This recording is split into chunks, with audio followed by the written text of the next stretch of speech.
At 2 o'clock in the morning, nations are not supposed to change their destiny. At that hour, cities sleep, offices are silent, and history usually waits until sunrise. But on that night in Ouagadougou, history refused to wait. A storm pressed violently against the walls of the presidential compound, rain striking the windows as if the sky itself was trying to break inside. Inside the office, however, there was no storm, only silence. A heavy, suffocating silence that settles when a man has not slept for 2 days and carries the fate of millions on his shoulders. Captain Ibrahim Traoré sat alone at his desk, eyes fixed on nothing in particular. Maps of Burkina Faso covered the walls. Photographs of his closest advisors stared back at him, men he had trained with, eaten with, trusted with his life. Outside those walls, his country was fighting armed groups, foreign pressure, and economic strangulation. Inside those walls, he believed he was safe. He was wrong. The vibration came suddenly. Soft. Mechanical. Out of place. It was not his official phone. It was not his personal device. It was a small, black burner phone, locked away in a drawer, a phone that was never supposed to ring again. Only 3 people in the world knew that number. 2 of them were dead. Ibrahim stared at the glowing screen. No caller ID. No message. Just a pulsing light in the darkness. He knew the rule. If that phone rang, it meant one thing: someone was reaching out from the shadows, and answering could cost him his life. If he ignored it, it could cost him his country. This was not the kind of decision taught at military academies. There was no protocol, no manual, no chain of command. There was only instinct, sharpened by years of war, betrayal, and survival. When Ibrahim finally picked up the phone, he did not say hello. He said, "Speak." The voice on the other end belonged to a man officially labeled a traitor. A man hunted for years. A man everyone believed was the enemy. And yet, what that voice revealed in the next few minutes would force Ibrahim Traoré to confront a terrifying possibility. The greatest threat to Burkina Faso was not outside its borders. It was sitting at his own table, smiling at him every day. That night was not the beginning of a war. It was the moment a leader realized that power does not collapse from bullets first, but from betrayal. Before the world learned his name, Ibrahim Traoré was not a symbol. He was a soldier. He did not grow up dreaming of podiums, speeches, or flags behind his back. He grew up inside discipline, scarcity, and the unspoken rule of military life: you survive by trusting the man next to you. For years, his world was simple. Missions, comrades, and the belief that loyalty was the strongest weapon a unit could possess. That belief would later become both his strength and his greatest vulnerability. Within the armed forces, Ibrahim built a reputation that made some admire him and others fear him. He was calm under pressure, resistant to corruption, and deeply skeptical of foreign influence disguised as assistance. While others learned how to negotiate contracts and alliances, he focused on supply lines, morale, and the quiet exhaustion of soldiers sent to fight wars they did not fully understand. To his supporters, Ibrahim represented something rare: a leader who spoke about sovereignty not as a slogan, but as survival. To his enemies, he was dangerous, not because he was violent, but because he disrupted a system that had grown comfortable with dependency. What most people never saw was the private version of Ibrahim Traoré. The man who ate dinner with his generals, the man who listened more than he spoke, the man who believed that shared struggle created unbreakable bonds. Those bonds were forged in training camps, in ambushes survived, in nights where men bled together and promised they would never turn on one another. General Sori was not just a superior officer. He was family. Minister Kofi was not just a bureaucrat signing budgets. He was a smiling constant presence, a man who spoke softly and never raised his voice. Ibrahim trusted them because the system had taught him to. That trust shaped how he governed. He centralized decisions, kept a tight circle, and believed that betrayal always came from outside: foreign intelligence services, armed groups, external pressure. It never occurred to him that the real threat would grow comfortably inside the room, shaking his hand every morning. This is what makes Ibrahim Traoré such a compelling figure in this story. He is not portrayed as flawless or all-knowing. He does not outsmart everyone from the beginning. He misses signs. He assumes loyalty where caution should exist. He believes relationships built in hardship are permanent. And when that illusion begins to crack, it does not break gently. The tragedy of Ibrahim's position is not that he is surrounded by enemies. It is that he is surrounded by men who know him intimately. His routines, his weaknesses, his sense of honor, and are willing to use those against him. By the time the phone rings at 2 in the morning, Ibrahim Traoré is not facing a coup yet. He is facing the slow realization that leadership is not about knowing who your enemies are. It is about discovering who your friends are not. The phone felt heavier than it should have in Ibrahim Traoré's hand. It was a cheap device, scratched plastic, no markings, no memories. And yet, the moment he pressed it to his ear, it carried more weight than any weapon in the room. This was not a call meant to be answered lightly. This was a line reserved for disasters that could not be spoken aloud. "Don't hang up," the voice rasped. "If you do, you'll be dead before sunrise." Ibrahim did not react. Years in uniform had taught him that fear, once shown, becomes leverage. His reply was calm, almost bored. "You have 10 seconds before I trace this call and send a drone to your location." The voice on the other end laughed weakly, followed by a cough that sounded deep, painful, and real. "You can try," the man said. "But the drone won't stop what's already moving toward you." Ibrahim knew that voice. Colonel Dio. The name alone carried a long shadow. Dio was not just a deserter. 2 years earlier, he had vanished into the borderlands with 3 battalions and millions in weapons.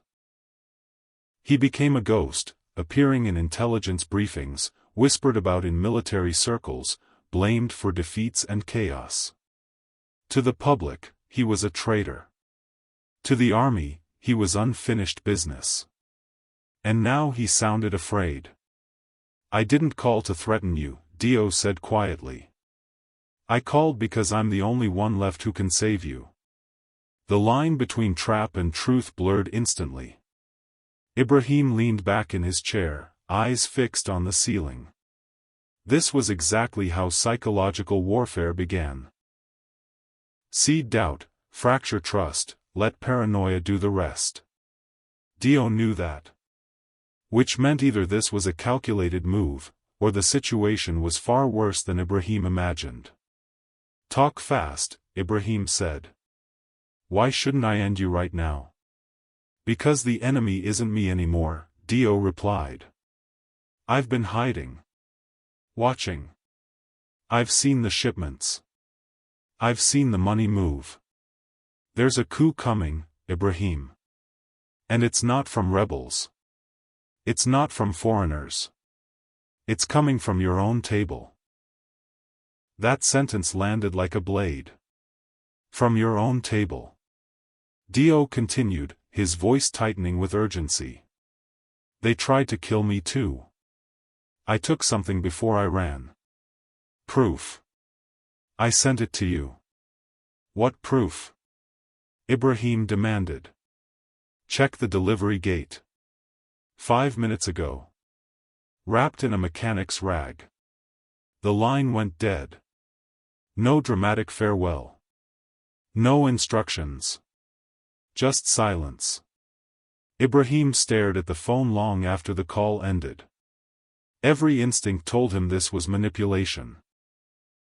Dio had every reason to destabilize him, to turn him against his own command. But something didn't fit. Dio had not tried to bargain. He had not asked for protection. He had not demanded forgiveness. He had sounded desperate. That was the detail Ibrahim could not ignore. This was the moment where leadership became isolation. He could not consult advisors without tipping his hand. He could not activate security protocols without alerting whoever Dio claimed was inside the walls. Trust, once cracked, turns every action into a risk. So Ibrahim made a quiet choice. He did not trace the call. He did not raise the alarm. Instead, he pressed the intercom and summoned one man he still trusted without question. Lieutenant Kojo. Because if Colonel Dio was lying, paranoia would cost Ibrahim control. But if Colonel Dio was telling the truth, then this phone call was not a warning. It was a countdown. Lieutenant Kojo returned faster than protocol allowed. His face said everything before he spoke. "There was a package, sir," he said quietly. "Just like you described." The words tightened something in Ibrahim Traoré's chest. He dismissed the guards, sealed the door, and watched as Kojo placed the bundle gently on the desk, as if it might explode. It smelled of oil, gasoline, and old dirt, an object that did not belong inside a presidential office. That alone made it dangerous. Ibrahim waited until Kojo left the room. Only then did he pull out his knife and cut through the twine binding the cloth. The rag fell away slowly, revealing not a bomb, not a weapon, but a thick, worn leather notebook. On top of it lay a single photograph. Ibrahim picked it up first. The image was grainy, taken from a distance, likely through a long lens. One of the men was immediately recognizable, a known foreign mercenary, someone whose name appeared regularly in intelligence briefings. That was disturbing, but not shocking. The shock came from the man standing beside him. They were shaking hands. Ibrahim felt his breath leave his body. The second man in the photograph was not an outsider. He was not a rebel or a criminal. He was one of Ibrahim's most trusted figures, someone with unrestricted access to the palace, someone who knew security codes, schedules, and contingency plans. Someone Ibrahim had called family. His hands trembled as he set the photograph down and opened the notebook. The first page was not a manifesto. It was not an explanation. It was a list. Names, times, locations. And at the top of the page, written with brutal simplicity, was a date. Tomorrow. Noon. Ibrahim checked the clock. It was just past 3 in the morning. Less than 9 hours.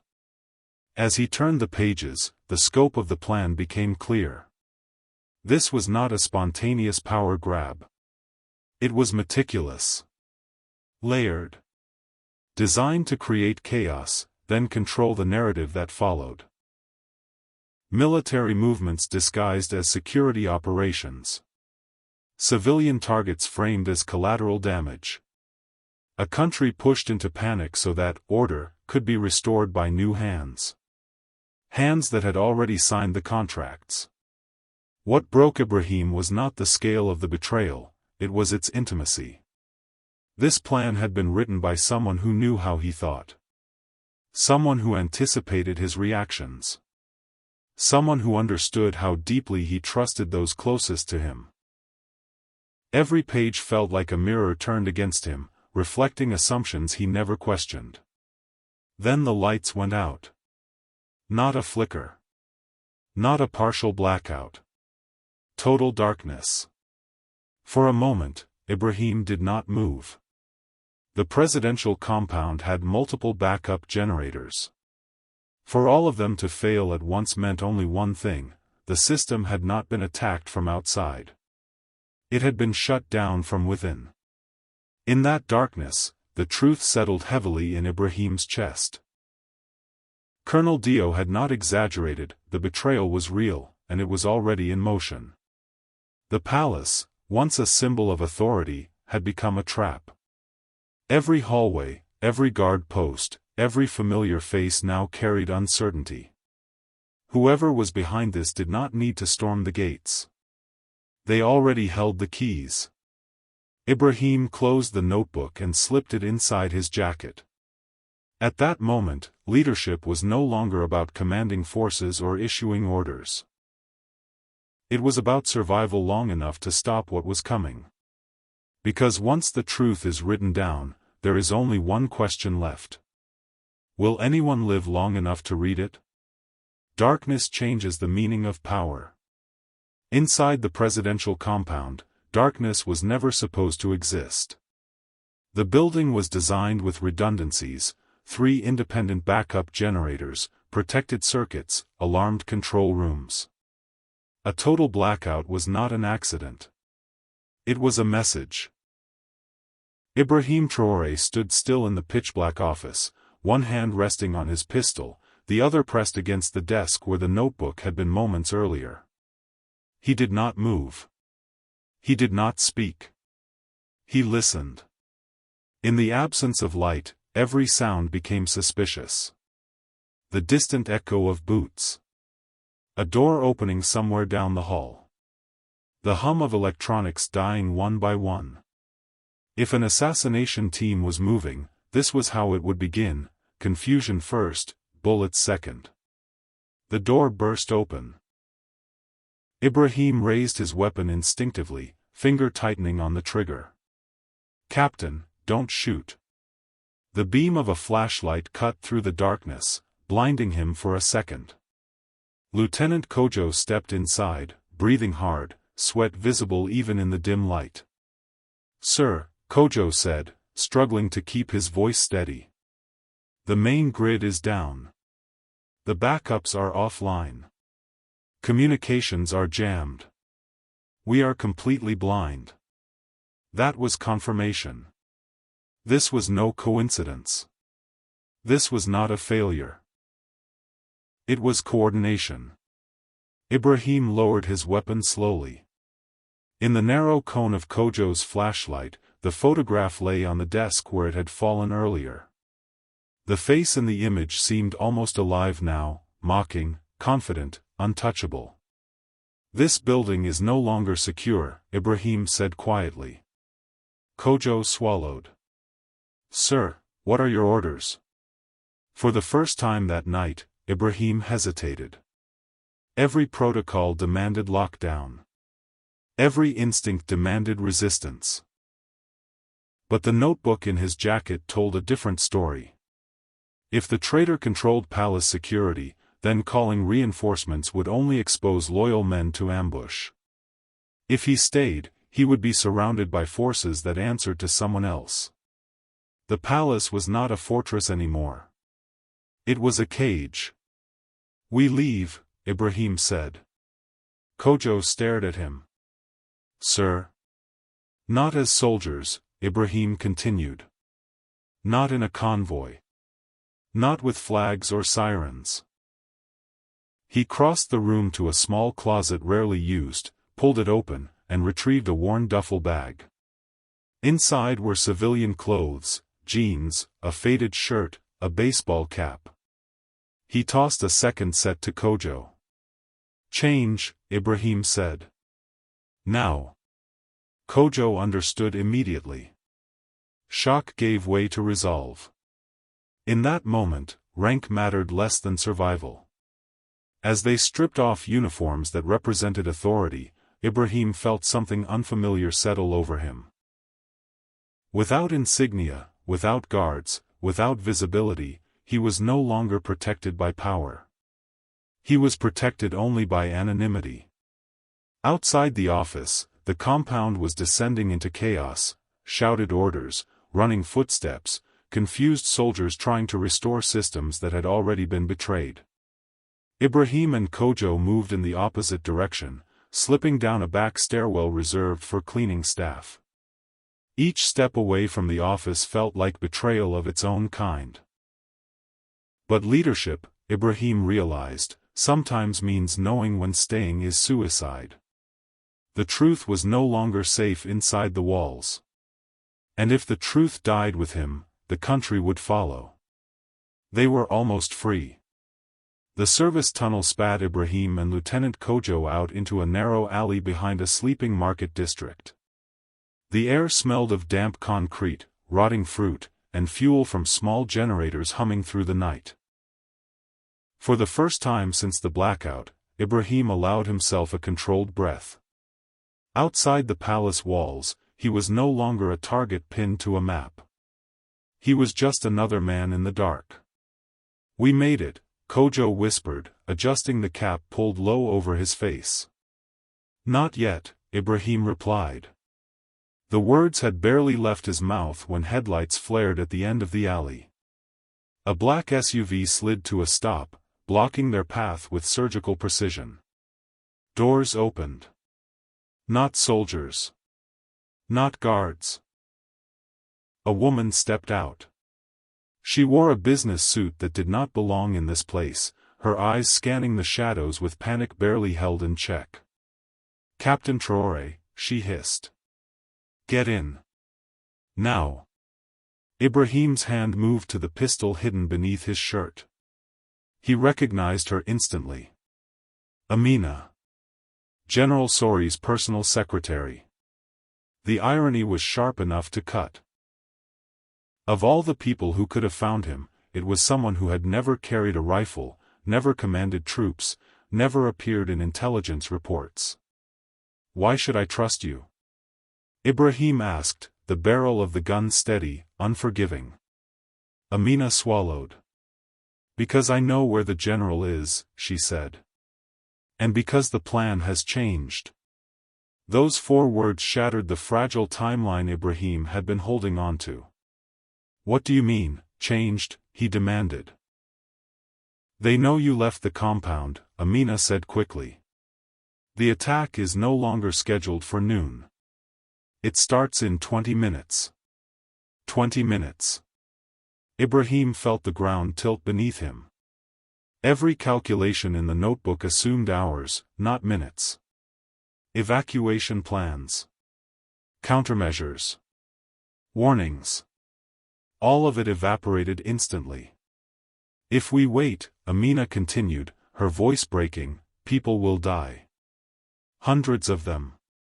Kojo glanced at Ibrahim, fear naked on his face. This could still be a trap. A clean way to herd them into an ambush. But something in Amina's expression told a different story. This was not ambition or loyalty speaking. It was terror. Ibrahim lowered his weapon. "Drive," he said. The SUV pulled away from the alley, swallowing them back into the city. As buildings blurred past, Ibrahim studied the woman behind the wheel. A secretary, overlooked, underestimated, had access to conversations generals assumed were harmless. She heard names, numbers, timelines spoken casually, without fear. Power had never noticed her.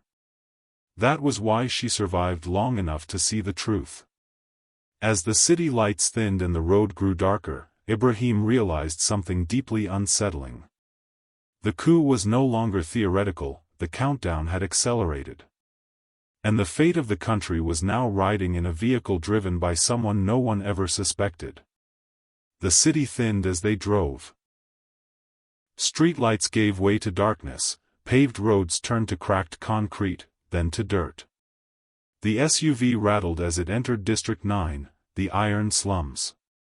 A place most officials avoided, not because it was lawless, but because it remembered too much.